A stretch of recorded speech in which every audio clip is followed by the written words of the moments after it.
Welcome to the Deep Dive. Today we're cutting through the noise to bring you what is actually a really uplifting story. We're focusing on the #1 reason newborns end up hospitalized globally. For years, this particular virus felt like this, well, terrifying and almost inevitable winter threat. Yeah, unavoidable, it seemed. Exactly. Yeah. We are, of course, talking about respiratory syncytial virus, RSV, and our sources today show this pretty dramatic global success story unfolding right now in prevention. It's really driven by some astonishing advancements in immunology. So this deep dive is our shortcut to understanding how communities are shifting, from constant crisis to hopefully sustained protection. Okay, let's unpack this. Right, and I think if we're going to really appreciate the success, we first have to understand just how dangerous RSV really is, particularly for the smallest patients, infants under 6 months old. Right? I mean, for an adult, it's often just a nasty cold, maybe it feels like the flu, but for a tiny baby, it can be genuinely life-threatening. Okay, so what makes it so much worse for them? Well, what's fascinating in a grim way is the specific pathology, how it attacks. RSV infects the respiratory tract, right? But when it gets down into those really tiny, small airways, the technical term is bronchioles. Uh-huh. It causes this really intense inflammation. So those little air highways just get completely clogged up almost immediately. That's a good way to put it. Yeah. That intense inflammation leads to bronchiolitis and sometimes directly to pneumonia. You get severe swelling, lots of mucus production. And because a baby's airways are already so incredibly narrow, those tubes just get blocked really, really quickly. That's structural vulnerability. Yeah. Wow. I mean, the impact must be immediate and frankly terrifying for parents. Oh, absolutely. And the statistics, they really underscore the danger. Look at the U.S. alone. Every year, we see somewhere between, say, 58,000 and 80,000 children under 5 hospitalized because of RSV. That's a huge number. It is. But if you zoom in on that highest risk group, infants under 6 months old, it's about 2 to 3 out of every 100 infants in that age bracket who end up hospitalized. 2 to 3%. That's a massive volume of critical care needed. Exactly. A huge burden on healthcare systems, families, everyone. And, you mentioned symptoms. In the youngest infants, they aren't always what you might expect from just a bad cold. Yeah, what should people look out for? Well, we often think of coughing, right? But for a newborn, you really need to watch for things like irritability, poor feeding, maybe wheezing, Okay. and critically, apnea, those terrifying pauses in breathing. And of course, the highest risk babies, the premature ones, those with chronic heart or lung conditions, they face the most severe outcomes. Okay, so the threat is crystal clear. Yeah. Terrifying. Yeah. But the core of this deep dive, as you said, is shifting from that panic to prevention. Our sources are revealing this, well, pretty revolutionary two-pronged strategy that's quite literally rewriting the rules for protecting newborns. It really is. So our mission now is to really analyze the data, see exactly how communities are managing to reverse these incredibly high hospitalization rates. Let's start with phase 1, protecting the smallest patients. Okay. So the strategy is pretty brilliant because it uses multiple lines of defense. The primary approach, the first line, is all about maternal vaccination. Vaccinating the mom. Exactly.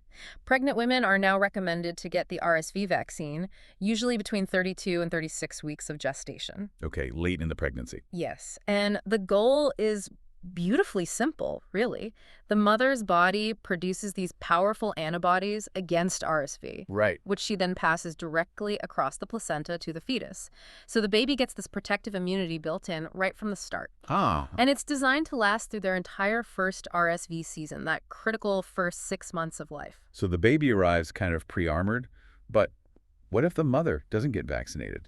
Or maybe the baby's born prematurely before those antibodies fully transfer. That protection gap must be a concern. It is, and that's exactly where the necessary backup plan comes in. And this is where we've seen a huge technical leap. For infants who need that immediate, robust protection, especially those considered high risk, we now administer a single-dose monoclonal antibody therapy. Monoclonal antibody. Yeah, basically pre-made antibodies. Yeah. It's given right at birth or just as they enter their first RSV season. And we've heard the names for these manufactured antibodies, nirsevimab or clesrovimab. What makes this new generation so much better? What's the game changer compared to what we had just a few years ago? Well, the logistical difference is just monumental. Before nirsevimab, the main way to give this kind of passive immunity involved monthly injections, often all through the RSV season. Monthly shots. For a baby. Yeah. Think about the challenge there. Getting an infant back to the doctor's office for maybe 4 or 5 painful shots during the winter months, compliance, sticking to that schedule. Unsurprisingly, it wasn't always great. That sounds like a total nightmare for parents, for pediatricians, Yeah. everyone involved. It really was. Nirsevimab just transforms this completely. It's a single injection, one shot. Just one. One shot of these pre-made antibodies. And it offers remarkable protection, around 80% effectiveness. And that protection lasts for up to 6 months. Wow, okay, 6 months from one shot. Exactly. It simplifies compliance massively, close to 100% for that crucial initial dose. It ensures the infant is protected during their most vulnerable period. This single-shot solution is, honestly, a public health miracle for those high-risk babies, especially preemies or those with existing heart or lung issues. Okay, this sounds fantastic in theory. Maternal vaccine first, this infant monoclonal antibody as a backup. But does it actually work? Does this protection strategy translate to measurable real-world impact right now? The answer seems to be a resounding yes. The data is already coming in, and it's not just theoretical. Our sources point to a really critical real-world test case, King County, Washington. Okay, King County, that's Seattle area, right? But includes suburbs, too. A pretty large area, not just a major city center. Yeah. About 2.3 million people. That's right. It represents a good mix. And they ran a modeling study looking at the 2023-24 season once they really implemented this dual immunization effort. And what did they find? What did the study reveal? They reported an initial, get this, 28.6% reduction in RSV hospitalizations among infants under 6 months old. 28.6% already. In the first season of serious implementation, think about the speed of that. That's nearly a 1/3 drop in hospital admissions for those babies. A huge victory right off the bat. That initial reduction is massive. So if this strategy gets used even more broadly, the projections, they must be even more compelling. They are pretty astonishing, actually. If King County and, other similar places can achieve high coverage rates with both the maternal vaccine and the infant antibody, the models project a potential reduction of nearly 69% in hospitalizations for that age group in the upcoming 2024-25 season. Wow, almost 70%. Yeah, moving from that 28.6% already achieved towards potentially 70%. That is the definition of a dramatic public health success story. It really shows this calculated two-layer strategy works exactly where it needs to, protecting the smallest patients and taking serious pressure off pediatric hospitals. Okay, so we focused heavily on infants, which makes sense given the risk, but RSV is also, of course, a really severe threat at the other end of the age spectrum, older adults. Absolutely. And here's where things get really interesting in terms of policy differences. If you look at the sources, the vaccination rules for older adults actually vary quite significantly depending on where you live. Yeah, this variation gives us a fascinating window into how different national health systems sort of calculate risk and decide where to put their resources.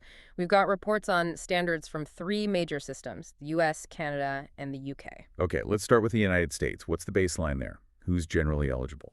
So in the US, the recommendations are quite targeted. The vaccine is generally recommended for all adults aged 75 years and older. 75 plus. But they also recommend it for high-risk adults who are younger, specifically age 50 to 74 years. Ah, okay. So if you're, say, 60 in the U.S., you don't automatically qualify unless you have a specific high-risk factor, like chronic heart or lung disease, a weakened immune system, or maybe you live in a nursing home. That's right. The general threshold for everyone is set quite high at 75. Interesting. Why so high? Well, it seems the U.S. model heavily weighs that comorbidity risk having other health conditions, which statistically really spikes around age 75 and older. So they're focusing the broad recommendation on the most severely vulnerable general population group. Okay. What? But if we connect this to the bigger picture, look across the pond, or just north, Canada and the UK, that standard eligibility age drops quite a bit, doesn't it? It really does. In Canada, the vaccine is authorized and recommended for all adults 60 years and older, full stop. 60 plus for everyone. Yes.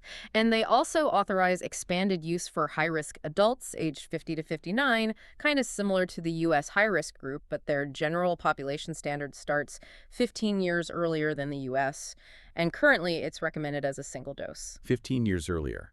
And the rules in England and the UK, they mirror Canada here. Pretty much, yes. Approved vaccines like the GSK Arexvy and Pfizer Abrysvo are recommended for adults 60 years and older across the UK.